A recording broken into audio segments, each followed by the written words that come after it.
नमस्कार मित्रांनो, मी ज्ञानेश्वर जाधवर आणि आज मी घेऊन आलेलो आहे एक नवीन व्हिडिओ तुमच्यासाठी। आज आपण पाहणार आहोत कोंढवा येथील इस्कॉन मंदिर। या मंदिराची रचना एकदम मनाला प्रफुल्लित करेल अशा प्रकारची झालेली आहे आणि या मंदिर 2013 साली बांधून झालेलं आहे आणि हिंदू धर्माच्या विस्तारासाठी या मंदिराची स्थापना झाली। या मंदिराचा उद्देशच तसा आहे। हे मंदिर जे आहेत यांच्या संस्था अख्ख्या जगभरात प्रसिद्ध आहेत आणि पसरलेले आहेत। तर चला मग आपण हे मंदिर कशा प्रकारे आहे ते आपण पाहू।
इस्कॉन मंदिरामधून दर्शन करून आपण बाहेर आलो की आपल्याला बालाजीचं मंदिर मिळतं।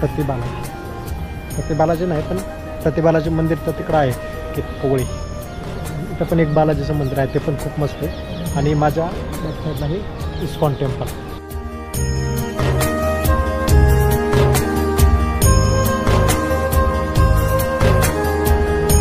इस्कॉन मंदिर हे पुण्यातील कोंढवा येथील राधाकृष्णाचे एक हिंदू मंदिर आहे। हे 2013 मध्ये उघडण्यात आले। हे पुण्यातील सर्वात मोठे इस्कॉन मंदिर आहे। मंदिरात मुख्य राधाकृष्ण मंदिर आणि व्यंकटेश्वर म्हणजेच बालाजी मंदिर आहे।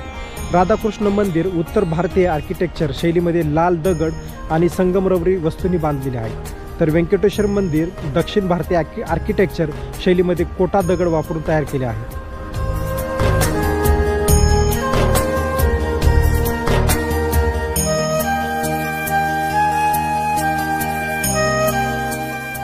इथं आलो आणि लाडू घेतलाय बालाजीचा। सेम याची टेस्ट तिरुपतीच्या बालाजी सारखीच आहे। हे बघा बॉक्समध्ये इस्कॉन बालाजी लड्डू महाप्रसाद आणि हे एक लाडू आहे 100 रुपयाला। या लाडूची किंमत 100 आणि हा बॉक्स आणि लाडू म्हणून 105 रुपयाला आपल्याला भेटले। याची टेस्ट मला अगोदरच माहिती आणि त्यात भूक लागली तर त्याला मला तोंडाला पाणी सुटायला येतं बघ। पटकन चालू करू।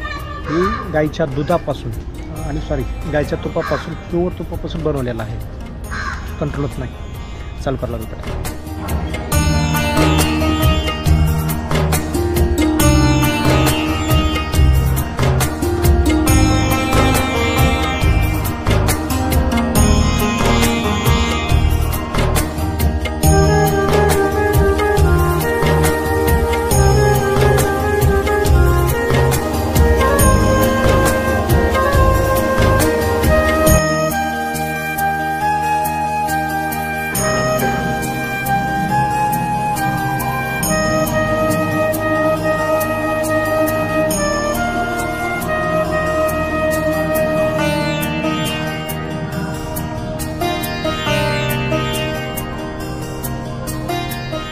दर्शन झालं, जप केला, लाडूचा प्रसाद खाल्ला आणि आता इस्कॉन टेम्पलला बाय बाय करण्याची वेळ आली।